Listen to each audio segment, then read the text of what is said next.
हम सभी जो 500 रुपए में गैस सिलेंडर का ढिंढोरा पीट रहे हैं, वो 500 रुपए में गैस सिलेंडर किसी को नहीं मिलेगा। और आज की वीडियो में इसके बारे में ही बात करने वाले हैं। जी हाँ, वो भी सरकार के आंकड़ों के अनुसार, सरकार के डेटा के अनुसार। जी हाँ, जो सिलेंडर देने की घोषणा हुई है सरकार की, वो 500 रुपए में किस तरह से हुई है वो तो आप सभी को पता है। सरकार पहले पूरे पैसे लेगी जब आप सिलेंडर भरवाएंगे। जो बीपीएल वाले लोग हैं उनको ये गैस सिलेंडर थोड़ा सा सस्ता पड़ेगा, 496 के करीब ये सिलेंडर पड़ेगा जब सरकार उन्हें सब्सिडी देगी। लेकिन जो उज्ज्वला योजना वाले हैं उनको 696 में ये सिलेंडर पड़ेगा, मतलब 700 के करीब ये सिलेंडर पड़ेगा। तो फिक्स 500 रुपए में किसी को ये सिलेंडर नहीं पड़ेगा आज के प्राइस के अकॉर्डिंग। जी हाँ, ये सच है। बहुत सारे लोग बोल रहे हैं कि सबको 500 में मिलेगा, तो अगर आप उज्ज्वला योजना के तहत अगर आपका कनेक्शन है तो आपको तो 700 में गैस सिलेंडर पड़ने वाला है। वैसे भी आपको 200 रुपये अभी सब्सिडी मिल रही है, 900 में तो वैसे ही पड़ रहा है, तो आपको 200 रुपये और आपके कम हो जाएंगे। और अगर फॉर्म वगैरह वाला वो सिस्टम किया गया तो आपकी इसमें और पैसे खर्च होंगे। आप ई मित्रधारक के पास जाएंगे गैस सिलेंडर बनवाने के बाद फॉर्म भरवाने के लिए, तब आपके खाते में सब्सिडी आएगी। तो ई मित्र वाला 50-60 रुपये आपसे और चार्ज कर लेगा, तो फिर आपको कितने में पड़ा। तो बाकी ये घोषणा की गई थी कि अप्रैल से ये गैस सिलेंडर 500 में मिलने शुरू हो जाएंगे।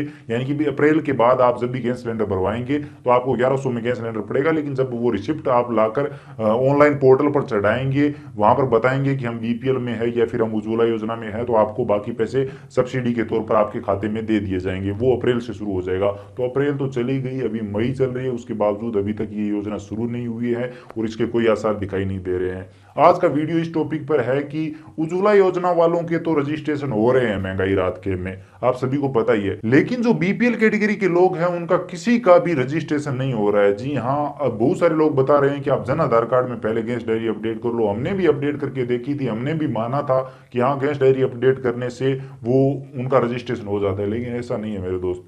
हालांकि कई लोगों का हो जाता होगा, लेकिन ज्यादातर लोगों का रजिस्ट्रेशन वहां पर नहीं हो रहा है। अगर आप जन आधार कार्ड में भी गैस डायरी अपडेट कर देते हो, उसके बावजूद अगर आप बीपीएल में हो तो आपका रजिस्ट्रेशन महंगाई राहत कैंप में नहीं हो रहा है।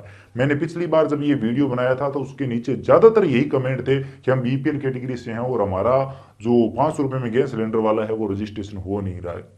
तो क्या हमें 500 रुपये में गैस सिलेंडर नहीं मिलेगा, यानी कि जो सस्ता गैस सिलेंडर मिलना है वो नहीं मिलेगा। तो अब इसके बारे में मैं आपको बताऊं तो मुझे तो ये सारा लफड़ा ही समझ में नहीं आता है। क्या सरकार के पास डेटा नहीं है कि कौन कौन बीपीएल है?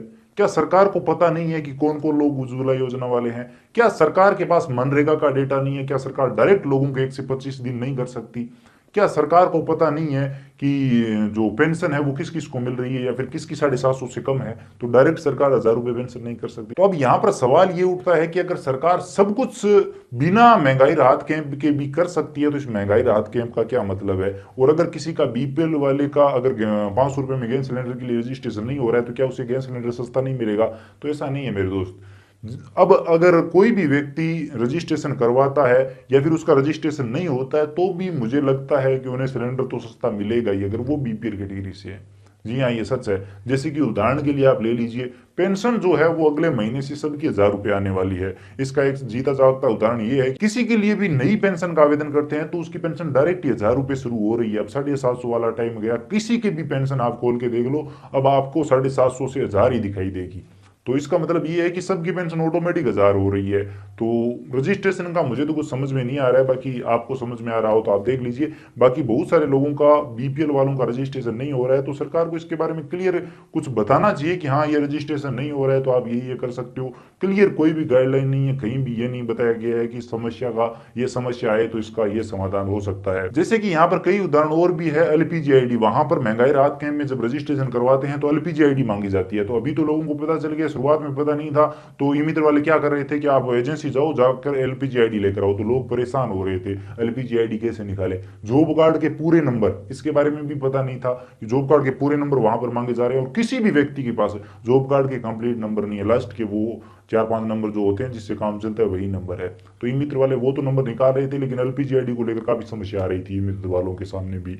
तो वो एजेंसियों में भेज रहे थे, और कई जगह तो मैं सुन रहा हूँ कि अभी भी कैंपों में लोग एजेंसियों में भेज रहे हैं कि जाओ एलपीजी आईडी लेकर आओ। तो भैया, आप हमारा वीडियो देख सकते हो, एलपीजी आईडी आप खुद से निकाल सकते हो, लोगों को कम से कम आप तो परेशान मत करो। तो यही सब है। मुझे लगता है कि सरकार के पास ऑलरेडी डेटा है। अगर आपका बीपीएल कैटेगरी में रजिस्ट्रेशन नहीं हो रहा है, आपने सब प्रयास करके देख लिए हैं, तो आप परेशान मत होइए, आपको गैस सिलेंडर सस्ता ही पड़ेगा। जब जब आप गैस सिलेंडर भरवाएंगे तो पूरे पैसे लगेंगे, लेकिन जब आपको वो रिसिप्ट मिलेगी तो रिसिप्ट आप जब ऑनलाइन पोर्टल पर अपलोड करेंगे, जो सरकार ऑनलाइन पोर्टल तैयार कर रही है उस पर जब आप अपडेट करेंगे उससे, तो आपको पैसे मिल जाएंगे। वहां पर आपकी कैटेगरी शो हो जाएगी कि आप बीपीएल कैटेगरी से हैं। तो रजिस्ट्रेशन नहीं भी हो रहा है तो घबराने की जरूरत नहीं है, सरकार के पास ऑलरेडी डेटा है। अब ये वीडियो बनाना इसलिए जरूरी था क्योंकि पिछला वीडियो आप जाकर देखो, उसमें ज्यादातर कमेंट यही है कि हमारा रजिस्ट्रेशन नहीं हुआ है, क्या हमें 500 रुपये में गैस सिलेंडर नहीं मिलेगा, बीपीएल वालों को तो नहीं मिलेगा, सिर्फ उज्ज्वला योजना वालों को ही मिलेगा। तो अगर सरकार देना चाहती है तो सबको दे सकती है, और अगर सरकार नहीं देना चाहती तो मोबाइल अब तक नहीं मिले हैं। मोबाइल को लेकर हम सभी ने खूब ढिंढोरे पीटे थे, अभी उस योजना का कोई अता पता ही नहीं है। आपकी इसके बारे में क्या राय है, ये मेरी पर्सनल राय है, आपकी इसके बारे में क्या राय है, अपनी राय कमेंट सेक्शन में जरूर दीजिए। अगर वीडियो इन्फॉर्मेटिव लगा है तो लाइक जरूर करिए, अपने दोस्तों के साथ ज़्यादा से ज़्यादा शेयर करिए, चैनल पर नए हो तो सब्सक्राइब कर सकते हो, बेल आइकन भी प्रेस कर लीजिए। इसी के साथ अगर आपके मन में कोई भी सवाल या सुझाव है, आपकी महंगाई राहत कैंप से संबंधित कोई भी समस्या है, आप अपनी कोई भी राय या फिर कोई सुझाव देना चाहते हैं तो बेझिझक आप कमेंट सेक्शन में लिख सकते हैं।